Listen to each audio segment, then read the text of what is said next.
You are now listening to two dudes in their 30s with Adam and Greg. They're gonna talk about stuff, and you're gonna listen. Okay, got it. Good. Let's start the show.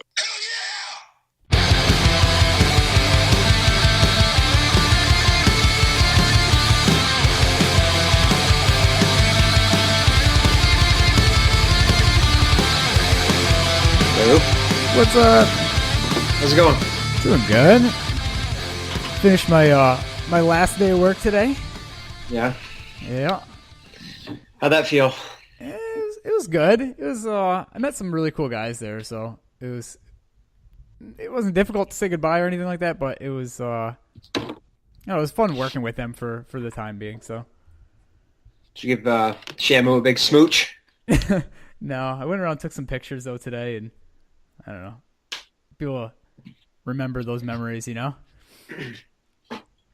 How was your Cool. week? That was good. It was, it's good to be Friday, for sure. Absolutely. Yes, we'll get Blake on here in a couple minutes, but you guys are driving out to Utah tomorrow, you said? Yeah, so we're packed up like half of our stuff in the car already. We're going to be driving 12 and a half hours tomorrow morning, leaving super early, going to Moab, Utah, loading our stuff into a storage unit for like 2.5 weeks, and driving back tomorrow, or the day after, so Sunday, 12 and a half hours. So real quick trip to Moab, Utah, and then we're going to start our road trip for 2.5 weeks all around the country, kind of end back up in Moab, pick it up, and drive the rest of the way back to Albany. So you're driving out there, so you don't have to come back to California, basically, from where you're going? Yeah, and that way we don't have to have like all of our garbage in our vehicle for the entire road trip. Yeah. Creative solution. Something like that. Yeah. You're not going to do anything when you go out there this time. You're just going to drive there? Yeah, we'll probably camp out and check out maybe the Arches or something like that. National Park there. Gotcha. Yeah. Please. What are you doing down there? Don't worry about it. You're like underneath the desk. Yeah. No, hang on. Again?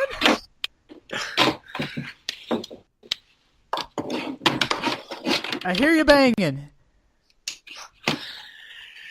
Some light. There you go. Ooh, look at that face.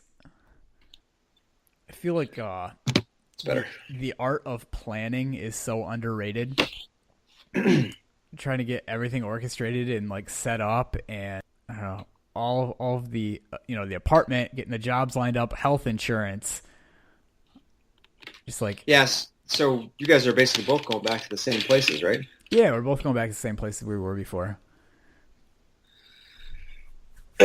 But yeah, like trying to leave and then trying to go across the country and do all that is Yeah, try to plan a road trip at the same time. It's just like, holy cow! I don't give my sister enough credit. She's like an urban planner. Her job is planning. I don't know. I don't give her enough credit for what she does. yeah. So this is a big weekend for me. I bet you didn't know that. No, I didn't know that. For two reasons. All right, go ahead. Two athletic-related reasons. Mm-hmm. Very different types of things. Could you guess what? I know you were planning for a half marathon. Yeah, but that's not it. I mean, I'm supposed to run today, but it's not happening. All right. Got my drink here, so it's Friday night. I'm over it. Pick it back up again tomorrow. Right. So I'm pretty obsessed with the Masters golf tournament. Yeah. I'm like very obsessed with Augusta National Golf Club and just like the scenery of it. Mm-hmm. But so Sunday is the final round of the Masters. It's going on right now. Juxtaposed with the fact that Sunday is WrestleMania Day. Oh God. And I think I'm gonna watch. I'm gonna wow. watch. Is it pay-per-view? You're gonna pay for that? They have like an app now, so you can like keep getting it and canceling it and getting it and canceling it, and you can watch it basically for free. We can all chip in at your mom and dad's house. Yeah, remember that? In front of the big screen.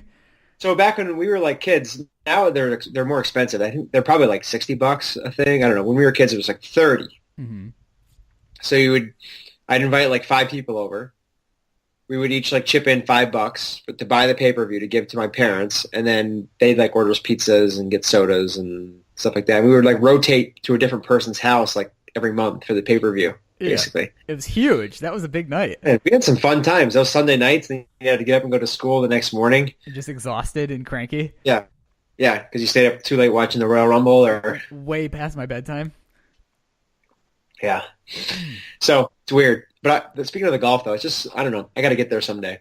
The daily passes are like $1,500 or something like that, though. So holy cow, it's pretty insane. But at Augusta, they don't let you have like a cell phone inside there. They collect it. They literally collect. They search you and confiscate like on the way in, and then there's no like electronics throughout. So if you're there watching throughout the day, you can't even find out how like players are doing unless you look at the scoreboard. But they only give you like the top players. So like you could be standing there waiting for like Tiger Woods to come by, and you don't know if he's not on the scoreboard, the leaderboard. You don't know if he's like 20 over or if he's like a couple back.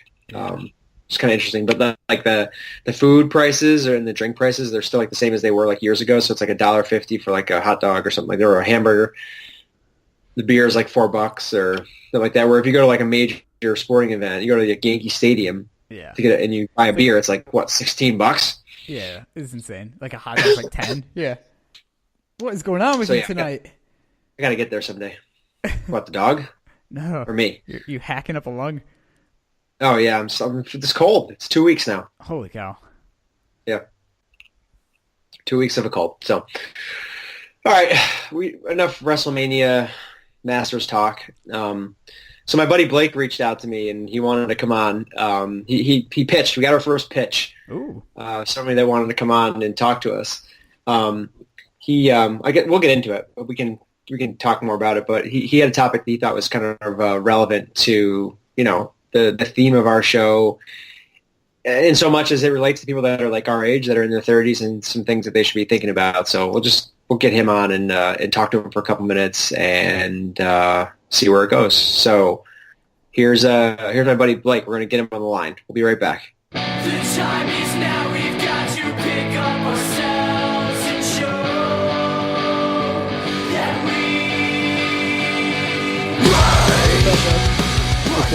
You guys all professional. Look at that. Nice shirt.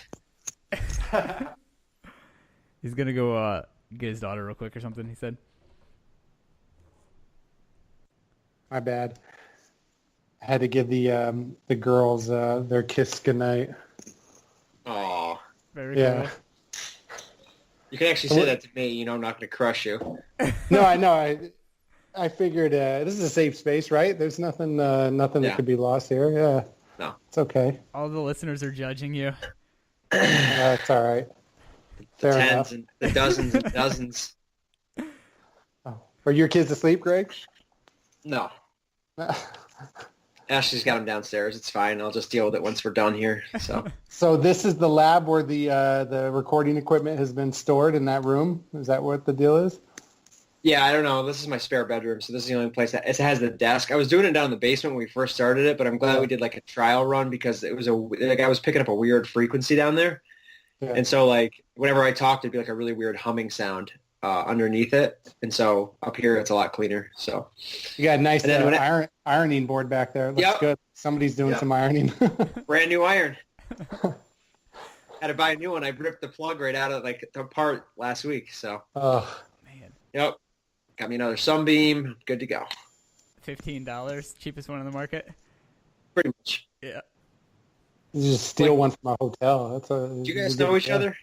Yeah, we've met a few times. I mean, a couple times. I can't remember the last time I saw you because I didn't get to go to your Greg. I didn't get to go to your bachelor party, but I was definitely at the wedding. And then I don't know. That probably was it. Yeah, I bet you it was. Yeah, because you shipped off shortly after then, huh? Yeah. From Arizona. Yeah. World traveler. Yeah. All right, Blake. So you pitched us here. So what do you want to talk about? Dude, I don't know. Well, first I wanted to you said that you wanted to talk soccer originally when you thought of this idea.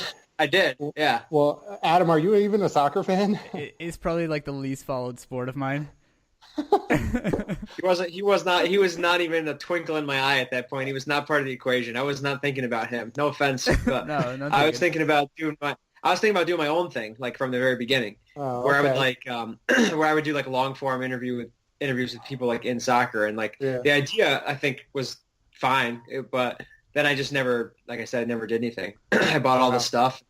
So but I had no second fiddle. He's pretty much. Nice. My whole life. Yeah, That's what I've been dealing with. I came back around to the idea like 2 years later, and I was like, I got to do something. But I picked like probably the worst time I could possibly pick to start it. Like just had a new baby. Ashley like not feeling well at all. 2-year-old, 2.5-year-old, running around and then trying to squeeze this in while being busy at work and everything else. But I don't know. It popped into my head one day and I'm like, I want to do this. But then I had to like figure out like really how to actually do it, which is like way more for somebody that's not like technical at all. Like I'm not really technical. I can figure out basic things, but to figure out how to actually do it, to get it recorded, to get it up every week, to like, I don't know. It's been interesting, but it's coming every Monday. We're not missing a date yet. So you got an impressive streak going. Yeah, we're gonna keep it rolling. We got a couple months in, and we're some different people are like seemingly interested in talking with us. We're lining up some cool ones. So you being one of them. You're saving our ass because like we had some stuff fall through this week. So so I'm second fiddle. Nice. Nice. Oh, this is great. You and Adam, you and I will get up and support. You were actually on the list. What I wanted to do was like I want to get ahead a couple. Yeah. So that I would get like 3 or 4 ahead, so we were like not having to face the pressure every week of like last minute editing, like and whatever. Yeah. Yeah. No, I was, you probably thought I was nuts when I called you with like, hey, you want to talk about death? This would be a great episode. We could talk about that. I'm like, oh my God, what is Greg going to think? And please don't tell anyone about it. Now you're telling a lot of people about it. Yes, of course. No, what was your first reaction when I called you? I didn't know what you wanted to talk about. I was thinking maybe it's going to be candles or I didn't really know. So, well, I'm happy to talk about that too. Yeah, because running a business is no joke in New York. But no, man, I was like, I got to give this guy a call. But I'm a big fan, you guys. I think this is great. You've been doing. I'm a firm believer that there's either bakers or eaters. Terrible analogy, but you're either producing something or you're consuming it, and I'm all in favor of people who are doing stuff. So you guys are moving, and I love it. So this is it's been fun, and you had some really unique, interesting characters join this show. Of course, including Eric. Yeah. Your dad should definitely be Mondays with Mike. Like that. My old man. The best. Yeah. Oh man, Yeah, right? he enjoyed it, but I gotta cut him off at the end. We were running out of time. So he's the best though, and his college stories, man. I can't even imagine what that was like. That's got to be nuts. He didn't even like tip the iceberg. He didn't even want to go that far. I don't think. So. It's like PG. End up in prison. Yeah. Yes. Exactly. Yeah, you would be arrested. Yeah. No, it was crazy. But no, kudos. You guys are running it. This is wonderful. So I hope you wish you nothing but the best, with this. Yeah, we're putting it out. We're putting it up every week. Like I know like tons of people that had started these things and they were like, we look back at the first ones and we're like, oh man, and who knows where we'll be at when we do that. But we're feeling better each week. When you hit record, it's a different kind of thing when it's just the two of you staring at each other like over Skype trying to talk. But it's getting more comfortable now. Yeah, so, plus, him and I, we hadn't really even like communicated regularly like for a while before that. We had texted and randomly talked on the phone here and there. It's like actually sit down for an hour every week was something that we hadn't done in years probably. So took some coming back around too. You know what I mean? Yeah, it's been awesome. So you want to first of all tell people who you are as much as you want to tell, and then you can talk about what you pitched me the other week. Yeah, no, I'm Blake Cush. I don't know, just a dude in his 30s. I actually 30s kind of smacked me. I just turned 33 a few weeks ago, and they smacked me in the face, man. I got a pair of orthotics inserts in my shoes, and I had my first hemorrhoid, and that was not fun. Holy shit! Dude. I was like, wow, okay, so this is what the 30s are going to be. Nice. So, you got your hair still, so you're good there. Yeah, but I don't know how much longer. This receding hairline, man. Better ride this train while I can. My brother's bald, man, completely, so it's not looking promising. So I'll be riding the Graig haircut pretty soon. This is what all you 20-year-olds have to look forward to: hemorrhoids and bad hairlines. Yeah. Exactly. Not everybody can pull this cut off either, but God knows what the shape of my head is like underneath this. No, yeah. So I met both of you guys essentially through the Siena connections, but I'm actually not from New York at all. I grew up in Denver, Colorado, and go Broncos and Rockies. Yeah, and I was born and raised out there and played football. So that's what was my connection to Siena. That's how I got recruited to come play at Siena. And football powerhouse. You must have been a hell of a player. Yeah, for that. I joke about this all the time. We were the third worst team in the nation my freshman year. Literally, there was only 2 other teams worse than us out of all the Remember who they were? Yeah, some like Christian University in Texas and some, I can't remember the other one, but it was, man, we were bad. We went 0-11. We were so good that the next year they cut the program and we never brought it back. So, Congratulations. Yeah. So, what an experience. That was fun though. That was a lot of fun. But luckily, I didn't. I think it was probably a blessing, especially now with all the head trauma crap that happens with people playing football. But I was fortunate, never got injured, and just sort of rode it out, and and then bounced around a little, and came back and got my 4-year degree in about 7.5 years, and and a bunch of student loan debt with it. But yeah, so that's how I met Greg, and I met got introduced to you, Adam. It's kind of through that connection. And the whole crew, the shenanigans that's gone down with all them. But, so I was, I didn't know what I was going to do after college either, though. And then I met my wife working at Buca, the restaurant in Albany on Wolf Road. And that was it.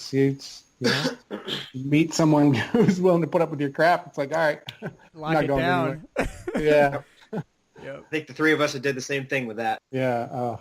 But no, that's just like how I ended up on the East Coast. But, I had a pretty crazy, tumultuous childhood. First of all, full disclaimer here. I never cursed once until I moved to New York. So I had like 18, 19 years of solid, like very polite language. And when I moved out to New York, I'd spent maybe 2 years and I'm like a cursing machine now. I can't. So if I curse on this and you got to edit shit out, case in point. Sorry. We don't edit shit out or fuck out or anything like that. So. We don't know how. I do know how, but it doesn't matter. You can say whatever. You can say whatever you want. So that's sort of the gist of it. But I had like this really tumultuous childhood that was, I can't even remember an early memory that didn't surround some form of like a disease, illness, or sickness, or hospitalization, or death. And so it was like pretty, I ended up going on. I have a social work degree, a master's degree in social work. And so like you learn about these childhood traumas that you had. And I can kind of conceptualize it all. And I understand it now as I'm older. But when I was a kid, you're just a kid. And my family just went through the ringer, the total ringer. And so I was hoping when I pitched Greg, I was like, listen, your dad mentioned this when you were interviewing him just briefly, and then you talked about Eric a little bit about life insurance and all these things, and I was like, oh man, there's not enough guys in their 30s who are talking about planning for the worst case scenario, that sort of thing. And I'm like, I think more people need to be there's like an industry term for it now. It's like death positive. Like you got to be willing to kind of like map your shit out, because if something happened, what are you going to do? And there's nothing worse than trying to pick up the pieces when somebody didn't help you or plan for, didn't tell you what their last wishes were and things like that. So, which you obviously went through. So you want to talk about that for a minute, or? Yeah. So I'm actually an orphan. I don't have any. Both my parents passed away. My dad a couple years ago, and right after I turned 30, and then my mom when I was 16, I lost her. Both of them were to some sort of disease, cancer related for both of them actually. Some of them were self-inflicted lifestyle choices. Like my dad was an alcoholic for many years that led to this crazy sequence of events of hospitalizations. My dad had a crazy life. He actually had his last rites read to him 3 times. Wow. And I'm like, I don't know many people that come back from a last rites reading, but for it to happen not once, jeez. Yeah, some crazy shit, right? So so I was sort of at a young age thrown into dealing with adult problems, and I'm full disclaimer. I'm a very happy person. I hope listeners don't like hear this episode and are like, man, way to bring a Debbie Downer on. Like that's not who I am. I'm actually very grateful for all the. Well, no, honestly, I would say like the opposite of that for sure. And I don't think that'll come out in the way you talk, but I think knowing you as a friend for how many years now, 2003, 4, yeah. 4. Yeah. So if, going on 14, 15 years, whatever, you would honestly never know. Like, and I obviously knew you when you lost your dad too. Yeah. And you would never know. Like the way you conduct yourself and carry yourself, and obviously I think having a family and support system and a kid and whatever is helps you to focus on those things and maybe try to provide something that's a little bit more stable than what you had to deal with. Hopefully, you gotta get lucky. You gotta get lucky there too, but I think that's what we're talking about is like if you don't get lucky, you better be ready. So anyway, I cut you off, but. Well, now, what's your guys' can you guys remember, both of you, I'd love to hear this. Like, what's your first experience you ever had with death? Do you remember it? Was it like a pet or a grandparent or something? Like, yeah. Let me know. It'd be my grandmother passed when I was probably 12. And I remember like how difficult and challenging it was for my mom. And I don't think I recognized it until looking back. Like she would drive over to Massachusetts like every night after work, an hour and a half there, an hour and a half back for like the last 3 months of my grandma's life to try to care for her and tend for her and spend the last remaining moments with her. It was looking at it now, holy cow, I can't believe like, what she did, to help my grandmother through that process. So yeah. What about you, Greg? It's hard to. I mean, my grandpa passed when I was like in 8th grade.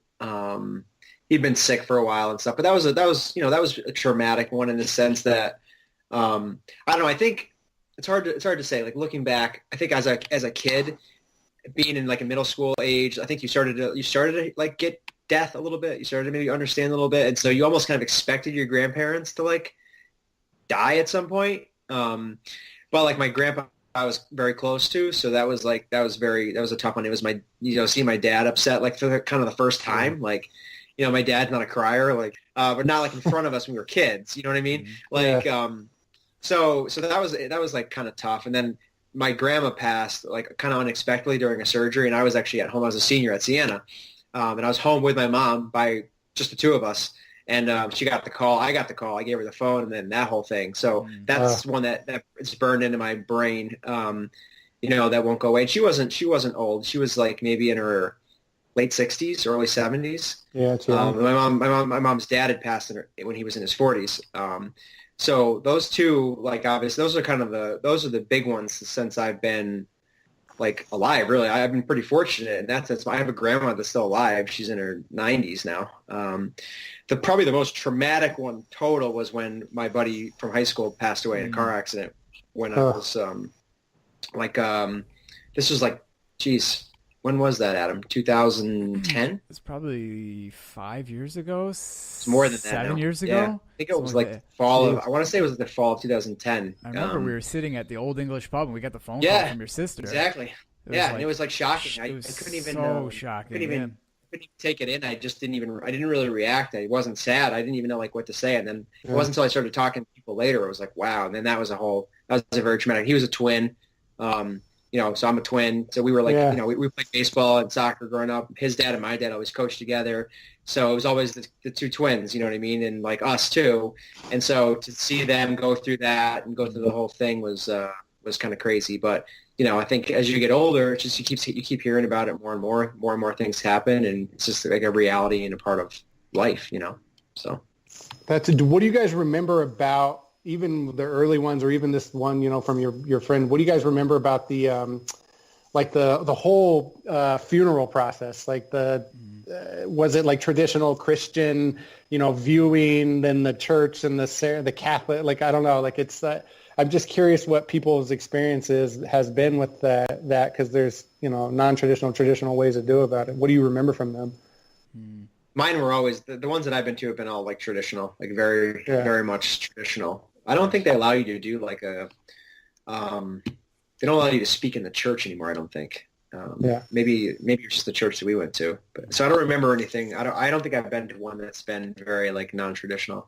But I guess like what about you, Adam? The last two, like my grandfather died this year and my aunt died this year. Both of them we flew back for, and the like when we buried them, it was so uncomfortable because it was like all the family coming together, and like I don't know, certain people just making like comments and things that were just like I don't know, uncalled for. It was a little uncomfortable, honestly, on those two. But I'm most of the arrangements I've been to were very like civil. It was very formal. It was very like I don't know, things went. I bet you though, just because you were younger, so you didn't pick up on all the BS. Probably, that goes on you're probably right. Yeah, because it's just people. You know what I mean? People are going to be people. They're going to say stupid shit regardless of whether you're in line at McDonald's or you're at a friggin' line in the wake. Like it's just like, you know what I mean? It's just that's just I think you just find that out more and more. You know? Yeah, I found that death either brings the best out of you or it brings the absolute worst, man. And there's no in between. It's just most people don't know how to. Like I feel like Adam, your experience, the awkwardness is more common than not. Like my neighbor had she actually just had her mother pass away a couple of weeks ago, and she asked me to be a pallbearer, and I didn't mind, so I was part of all that. And it's just the wake and stuff. It's just so uncomfortable. Yeah. Like it's just not like it's weird, and the body's up in the front of the room and funeral homes, and I don't know. I mean, do you guys know any? Do you know what? Have you thought about your own death? Like, dude, you flipped the script on us here, right? And you're interviewing us now. It fascinates me. I'm morbid. I'm sorry. I've joked with one buddy of mine who we actually had on the show, Mike Schwartz, about like just insane things like getting shot out of a cannon. Just ridiculous things. Like we literally will sit for a night and just joke about it. But no, obviously I'm in my 30s. Like I don't think about that. I don't think anybody our age really thinks about our death, and making arrangements for that. So, or at least you don't want to, right? Like you don't, because then your mortality is in front of you, right? Like, yeah. I've seen the ones every once in a while I come across one like online, where they set a whole like scene up, like they prop the person up in a chair and they like put a cigarette in their mouth, and it's like, like have you ever seen those? Bernie's? Yeah, I don't know. I don't think I want that, but. They have like I was doing some research on this a few weeks ago. They have I'm such a weird dude. They have these magicians that specialize in funeral performances. What? And I'm like, yeah, it's really.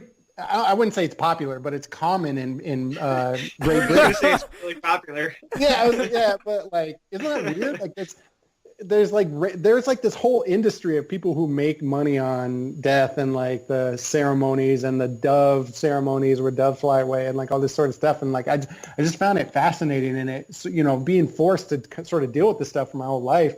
I actually don't have any aunts or uncles that have made it out of their 60s. I've lost all of my mom when she was 44, she died. My dad when he was 62 or 61. I think, I can't remember, but it was, so nobody's made it out of their 70s or out of their 60s. And it's like, I've just been forced to sort of deal with these ceremonies, and I've seen a ton of them. I've traveled around the world too. So I've seen how other cultures do it. And like, I just find it fascinating how, like Adam, you were talking about earlier, it can just be so awkward at wakes and people always say the wrong thing. Like, yes, I'm notorious. When I go up and like my greeting is how you doing? So like oh my god, I can't not do it. I can't not say it. So like I walk up, and I've done it like a 3 weeks where I get to like the line, I'm up to the front, I'm like, how you doing? And they look at me like, I'm doing great. Like, how you doing? Someone's dead like 3 feet away from me, laying down. So I don't know. I had a friend who actually every time I'm up in line now, I'm like, don't say how you doing. It's like, just say hello or something. Still do it. I literally had a friend who went up and said congratulations instead of my condolences. He told me he felt like such a jerk. Oh my god. Yeah. Oh, that's great. Yeah. Well, congratulations. Oh my god. Yeah. People are just, I mean, you just don't know what to say. They don't teach this in school, right? Like there's no empathy class. Like we don't learn how to handle friends and family when they die. And in fact, our learned experiences are from like the industry is so standardized that you like when somebody dies, it's like, okay, now, they're going to go to the funeral home. They'll take care of the body. If you get cremated, that happens, et cetera, et cetera. So it's very like there's a standard practice. And so much of that practice takes away the family control. So you don't really like the only stuff you're dealing with is event planning and then trying to pick up the pieces like after the funeral's over.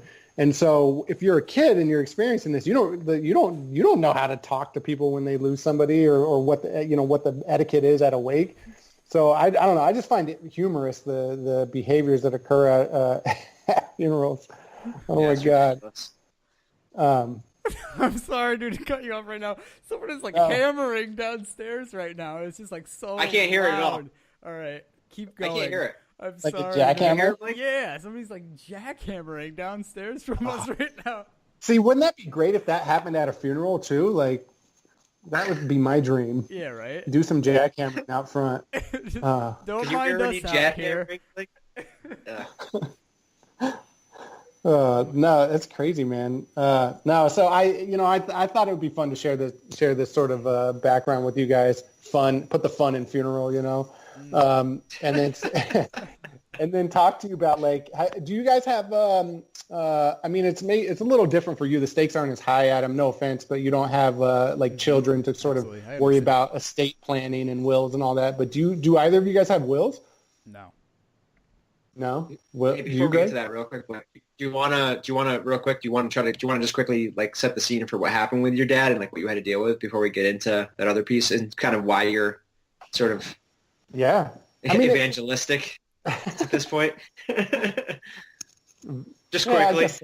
Yeah, no, I have no problem setting it. Like, in all honesty, guys, this is not uncomfortable for me, and I don't want this to be a pity party. And I was like, man, how do you straddle that where you sort of share a tragedy that happened with you, but also not like come across as this like, oh, poor me, like don't, please feel sorry for me. Like I really don't want sympathy. My hope was listeners could hear like, hey man, this can happen to anyone. You guys really should consider like, what are you doing with your own life? Have you had those conversations with your parents? Have you had them with your family? That sort of thing. So, to set the stage like that, but back to your question, Greg, I had a crazy life early on in the like late 80s, John Elway era in Denver, Colorado with the Broncos, man. It was awesome. Dude, enough. Just get to it. Growing up in the late 80s, early 90s, all the Super Bowl appearances. At the same time, all that amazing stuff was happening. My dad he was an alcoholic and he drank so much. My dad ran a bar, and he told me later in life that he never once got paid. He actually got paid in alcohol. So he owned the bar, never brought in income, but was drinking the profits. Oh and so God, it's like, man, like that's the worst place to be if you're an alcoholic is running a bar. So he did that. And I don't remember a lot of his or my early life, his alcoholic years, but he got really sick and ruptured his esophagus lining and had some internal bleeding. And he ended up going to, this is like late 80s, early 90s, ended up going into a coma for 3 weeks. This is when he had his last rites read to him a couple times. They sent him home to actually die. Like they was like, all right, there's nothing else we can do. You can come home and die now. And he ended up like having this, had some more internal bleeding. And when he went home, at the time, they didn't pre-screen blood transfusions for hepatitis C. And so he contracted hepatitis C. And this is like a miracle, and other people who listen might know this, but it's like when you're an alcoholic or you have self-inflicted damage to your body, you're not technically eligible for organ donation. So they like essentially won't put you on a donor list. And when he contracted the hepatitis C because of the blood transfusion, he got put on a donor list. And he was on this. So this was nuts. He quit drinking after all this went down, and he was on the donor list for almost 2 years. And the day of the Oklahoma City bombing in April 1995, he got a call like at 2 a.m. that there was a liver that he could that somebody in Kansas City had gotten into a car accident, and so they flew the organ in, And that morning we were in the waiting room when all that Oklahoma City bombing crap happened, and he had a liver transplant. So it was a miracle, and so he got literally a new lease on life, which was this is side note, a huge proponent of organ donation. If it's a personal choice, but man, check the box on your license. It's huge. It saved his life, or at least bought 20 more years for him. So he got healthy. He had in 95, he legit turned a corner, got healthy. And then my mom got sick, and she ended up with stage 4 breast cancer. We had about a 5-year window after treatment with her that was awesome. The late 90s were the best, just because the 90s were the best anyways, on top of, growing up. It was, everything was amazing. My family had season tickets to Rockies games. I had the perfect innocent sort of life from 95 to 2000, 2001. It was amazing. No complaints. And then my mom's cancer came back and ended up being aggressive, and it ended up being what killed her. And so, that all happened. Then, then I'm a young adult moving into college, and and I ended up out in New York. While I was out in New York, I never knew this. You don't really know this type of crap until you go through it. But when you have a transplant, my dad was put on, they're called immunosuppressants, and it's medication that basically helps your body from fighting the new organ. And he was a liver transplant. Excuse me. He was a liver transplant recipient, and that medication also, the immunosuppressants also make you susceptible to cancer. So over 20 years, he developed cancer as a result of the medication from the transplant that saved his life. It's super weird and complicated how it worked, but he ended up getting cancer, had all these extra surgeries in the last 2010 on, and ended up on a feeding tube with pneumonia and all that. And the last couple of years of his life were not, great. Thank God we had Skylar in 2014, and we were able to fly her out there, and he was able to see her and meet her, and it was such an awesome moment. So we got to stay in touch, and it was interesting because that forced, when he got real sick at the end, it forced him to learn to text message. And do you guys remember the first time you received a text from your parents? I don't think my father knows how to still. It's awkward, and it's real funny, and his thumbs were mad fat, and he kept messing up the messages and stuff. It was but those are memories I'm never going to forget, right? There's some cool things, even though they're it was a shitty situation. There was some cool stuff that happened, and he ended up getting pneumonia while he was in a hospital, and that's essentially what ended up taking his life at the last part of the last few weeks he was alive. And so that sets the stage, right? That was crazy ass 20 years. And in those 20 years, we all lost both parents, but we, at that stage, I just turned 30 when my dad died, and, I'm an adult. I have a family, I got, life insurance, I have my own plans and all that. And immediately I'm thrust into the, let's get home and let's take care of this, all the awkwardness. Let's handle all that and figure it all out. And he had an angel by his side. He had my stepmother who rode with him for almost a decade, and she was amazing. And so she was able to help us navigate it all. But luckily, both him and my mom had this. It was I forget what they called it. It was through the funeral home. It was a funeral plan where they bought it. It was kind of like an insurance policy. You buy into this funeral home's plan, and when you die, they guarantee you a plot, and they'll cover the cost of the cremation and all these different things. So they had their plan of sort of a last wishes plan set in stone. So the family we didn't have to do anything when it came to that. Now, there's still a shit ton of expenses and all this other stuff that goes into the process when anyone dies, and picking up the pieces and, trying to figure out where people kept things and all that. That was kind of a headache, which is why I was reach out to Greg, because I'm that's the type of shit that I'm a proponent of. You got to have not just a plan, but you got to tell people, what do you want? What are you doing? And what do you want me to do? This is what I ask all of my in-laws or my family, my older family members now too. Is there something special you want? Do you want to be embalmed? Because that shit is crazy. What they do to you when they embalm you, they essentially cut open your arteries and pump you with formaldehyde. And I don't want that shit. I don't want people. You burn me. Don't put all those chemicals in me. So it's if some people don't care, whatever, they don't care. But if some people, they're really passionate about, no, I really want this storybook ending where you take me for one last ride and scatter my ashes. Like, I think people should know that, and it makes it easier when you, as the loved one, is picking up the pieces afterwards, and you know what, this is what they wanted, and I can do this now. So that's kind of how it led me to, and Greg, this is recent, right? Like, this only happened 3 years ago. It'll be in April. So it's like, this shit happens. So, talk about it. We're in our 30s. Hopefully we got, 5, 6 to 7 decades ahead of us of life. But if we don't, what's our plan? What are we doing, I think you convinced me. To do what? Plan your funeral? Yeah, basically. I mean, Yeah. I've been pretty negligent. Like, I've, pretty much my plan right now is I have life insurance. That's the plan. You know what I mean? So they'd be able to stay in the house and they'd figure it out. But that's not enough, obviously. Yeah. So. Well, what was that conversation like when you talked to Ashley, when you opened up the policy? What was that like?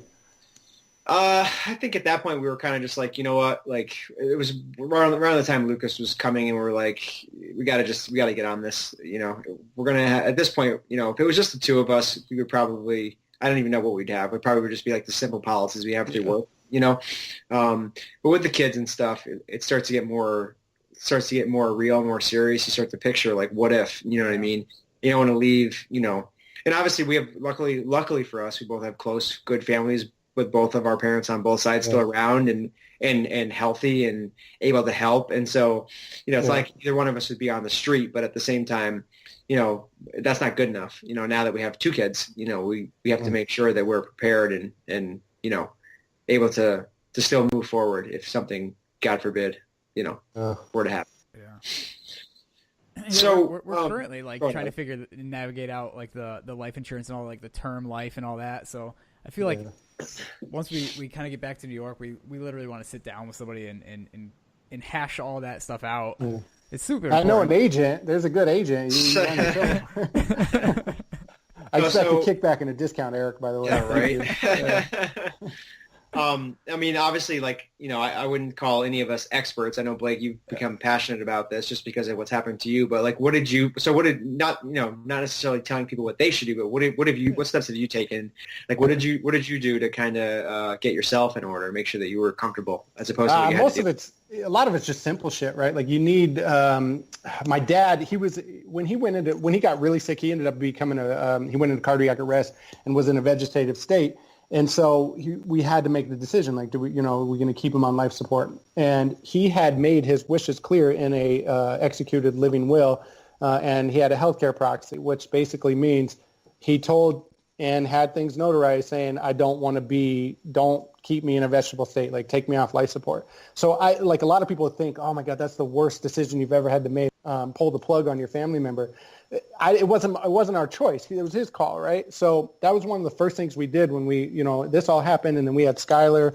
It was like, and now we're expecting another one now. It was like, oh, we got to make sure we have our ducks in a row when it comes to if both Danielle and I died, who's going to take our kids? All right, so let's spell that out. So we had that honest we just legit had that conversation. Like, what do we do? Who would be best fit to do this? And then we talked about, money and life insurance, and like, that's, everybody's circumstances are different. And sometimes life insurance isn't an option, especially for some disadvantaged populations. Like, you can't afford things like that. So if you can't do anything, the bare minimum is just talk about it. Tell your friends and family, like, hey, I want to be cremated. Hey, if something were ever to happen to me, make sure my kid goes with so-and-so or so-and-so. Like, it's just the basic conversation.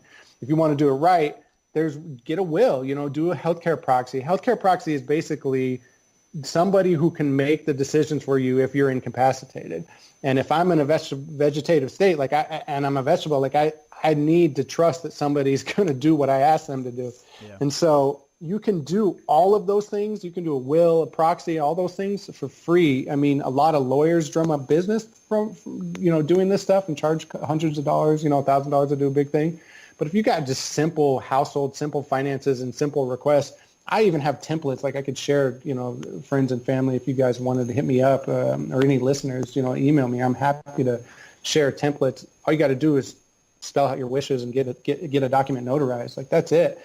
And then that way you're taking it out. And then what we did is, after we did our wills, is we made photocopies of it and gave it to close family members and said, we have an executor of a will, but we also gave it to other people and said, this is it. This, God forbid, hopefully you never have to open this document, but if you do, here it is. Here's our plans.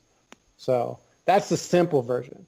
Now, I have OCD. I'm a little psychotic when it comes to some of this stuff because of my life experience. So I have like a cheat sheet of every web login, every account, every password, everything I have a Google document that's live with a link in my will that shows people how they can access every password to everything. I mean, think about how many passwords we have to online stupid accounts. Like, it's crazy. So I share all of that. It's stuff like even like what happens like what happens to your bills? Like, how do you close down accounts if you don't have the access to them? Like, how do you cancel a cell phone? Turn off the cable? Like, if that's something that happens if they're the only person left, Oh, and there's nothing worse than picking those pieces up, man. It's like, because you're taking a gut punch from the grief from losing somebody, and the last thing you want to do is be like, well, I don't know where the hell they stored their stupid phone bill or their account number or their passwords. Like, it's like, damn, now I got to dig through your personal stuff that is like, I don't know, and then you discover random shit. You're like, damn, what the hell is all this doing in here? Like, I found my dad's marijuana pipe. I didn't even know he smoked weed, and I'm like, what the hell is this? Like, are you kidding me? I'm trying to go through his stuff. I'm like, oh, all right, I see how you were. Okay, You hit it or no? It's like some of it's lighthearted and funny, and some of it's like, oh shit, I don't want to be going through your sex drawer with all your sex toys. Like, come on, like it's, that's the extreme, but that stuff happens. Oh, Lord. I don't think there's any better place to end than right there.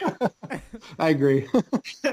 Adam, you got anything else? No, but I appreciate you sharing your story, at least for, if nothing else, somebody has this information, available and can take it to heart and try to take the steps to, I don't know, get their stuff in order. No one else wants to pick up the pieces. And it sucks that you had to go through that to experience and learn these things, but I don't know, it's an invaluable lesson to share. Thank you. Hey man, I appreciate it. Good that you guys have got an awesome podcast. Keep it going.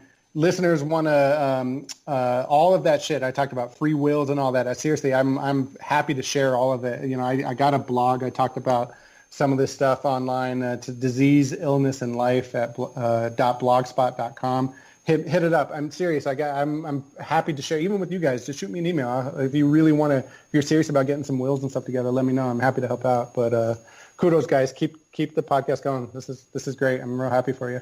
Thanks, buddy. Awesome. Thank you, man. Talking to you, man. I'll talk to you later. All right. Sounds good. Later, guys.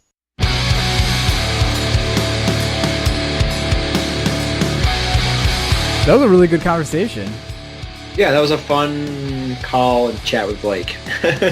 Yeah. It sucks that he had to go through that. Like I said, like just picking up pieces when you have all the grief and all the sorrow and everything going on and trying to bury, a family member.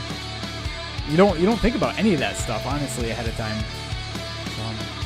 No, it's crazy, but obviously I think it's useful information for people that are listening. I would suspect that the majority of the people are in a position or in the position that they want to be, if something unfortunately did happen. So I think it's just good lessons, and it's when he reached out to me, I didn't really know what he was reaching out to me for, to come on or whatever, but I think it fits in really well to the demographic, people that we're talking to, the stuff that we're talking about.